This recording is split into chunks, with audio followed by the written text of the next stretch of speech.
Good morning, Real. Ang lamig, guys. Good morning. Time check 5. Gising na kami, natulog na kasi kami ng 9. Wala kaming gagawin. Ay, buti na lang may foam. Pero kung wala to, sakit talaga katawan namin. Diyos ko. Good morning. And another day. Another meter. Morning, kape muna kami maya-maya. Kaya pupunta kami sa ibang dagat. Ayan. Dati nagtatanggal ng upuan. Tawag yan. Nandiyan na si mama. Nagkukuha ng sampay. So, maglipat na kami sa dagat. Doon yung dagat, guys. Oh. Doon. Baba. Guys, Lamig ng ako. Bilang ko muna nakakapagsuot mo. Tara, ano muna tayo? Ay, ano na ito si Daddy? Okay guys, 7:30. So, sabi kasi yung bantay ng motor doon na malapit lang daw dito yung dagat. So, lilipat muna kami doon bago kami uwi ng Pasig. So, pagkatapos namin tawag ito, almusal, yan, pack up naman. So, hindi naman masyadong marami yung papack up namin kasi hindi kami nag-set up ng canopy kasi kasama to sa nirentahan namin. Yung tent, hindi na rin. So, yan lang, upuan. So, ayan. Morning. Good morning. So, sayang naman pag hindi namin sulitin, no? 20 minutes lang kasi daw papuntang dagat. So, doon tayo, punta tayo. Pagpadagat tayo. Hindi naman kailangan na maglublob sa initan. Guys, pag marami kayong dala, papunta tawid doon sa camp. Sasakay lang dyan. Yan. Bye. Bilis lang talaga. Kaya lahat ng materialis dyan na dinadaan. Opo, dito na po. So, galing din yung naisip nyo, no? Oh, isipin mo, akala kong ibababa pa ni Kuya doon, oh. Hirap-hirap mo kaganan doon. Yun na. Oh, nakarating na siya.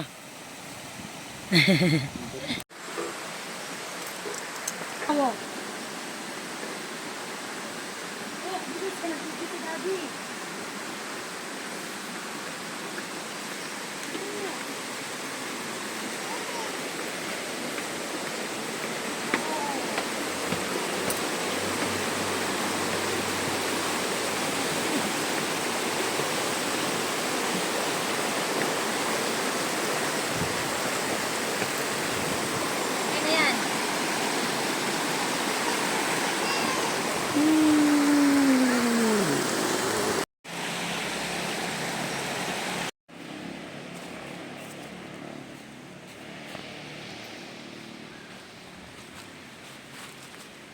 Chading, hi! Ay, ito.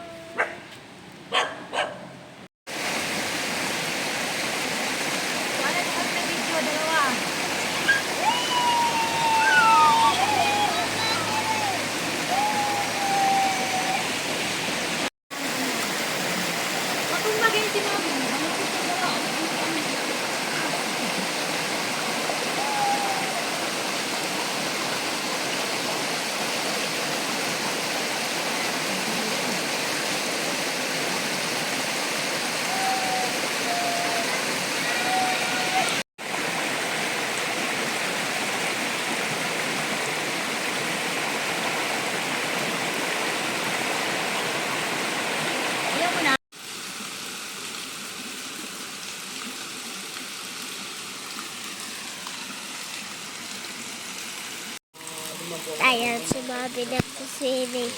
Ang lamig ng buhay ng aming bus.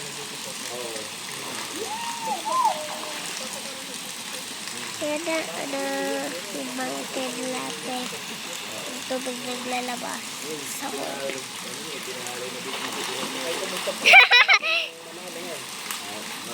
Siguro naman, kaya pa. I know. Ay. National. Yung mountain. Naalala ko sa tubig. Ayun yung hole na isa. Yung lock na hole. Ayun naglabas ng tubig. Check. So, 10 a.m. Check out kami kasi nga pupunta muna kami ng dagat. So, dapat pwede kami kung lumabas dito ng 2 p.m. Pero, sabi nila 30 minutes na lang or 20 to 30 minutes na lang biyahe para padagat. So, puntahan na lang natin. So, bye camp. Mahogany. Sa malamig na lugar at malamig na tubig. Thank you. Thank you sa e-house na ana-ana. Wow, ano-ano. Ay, ana-ana.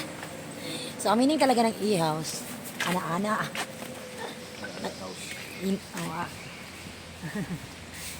Check out na kami. Asan yun siya kaya? Thank you, Camp Mahogany. E-house. Meaning, ana-ana. So, tatawid na tayo ng tulay. Hindi na kita dapya eh. Yan si Papa. Bye! Bye! Thank you! Fresh ba? Fresh na fresh kaya ako.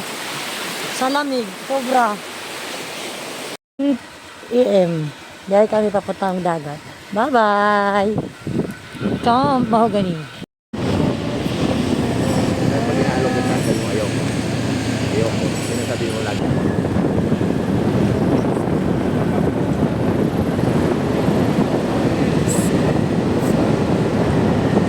Ang sense mo na yung akila na yan.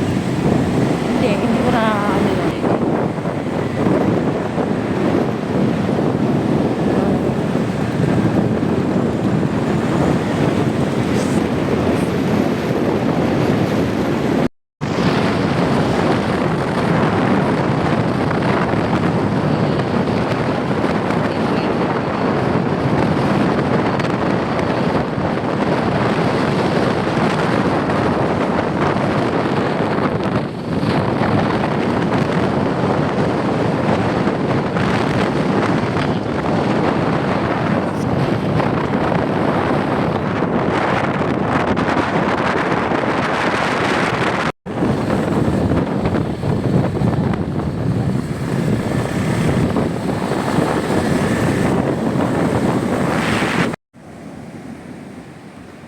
So, after namin doon sa ilog at saka sa natural pool, dahil hindi na-enjoy na masyado sa isa doon kasi malamig yung water, nag-request siya na pumunta dito sa dagat. So, dahil 20 minutes lang naman papuntang dagat, simula doon sa pinanggalingan namin. So, dinala na lang namin siya dito bago kami umuwi. Wala lang pasok sana bukas si Daddy. Hindi kami uuwi. No, hindi na kami maliligo talaga, sobrang init. Mag-graduation talaga yung anutong na yan. Diyos ko po anak, ang init. Siya lang talaga pinagbigyan namin muna. So, ulit na siya yun. So, uwi pa ng Cagayan, lalo mangingitim. Hangin lang dito. Agay, ginoo ko.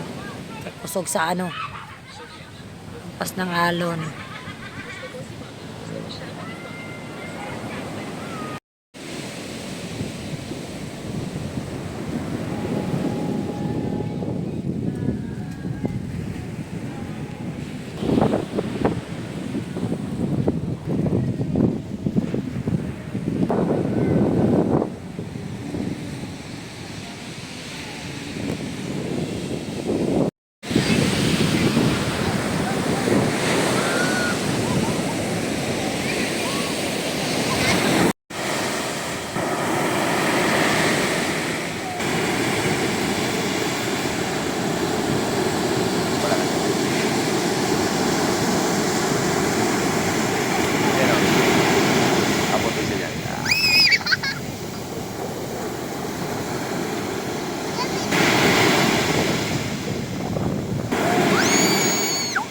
Doon talaga sa Joshua Resort yung pinaliguan natin yung mga... Ayan anak, ayan anak. Di abot. Ah. Tangin.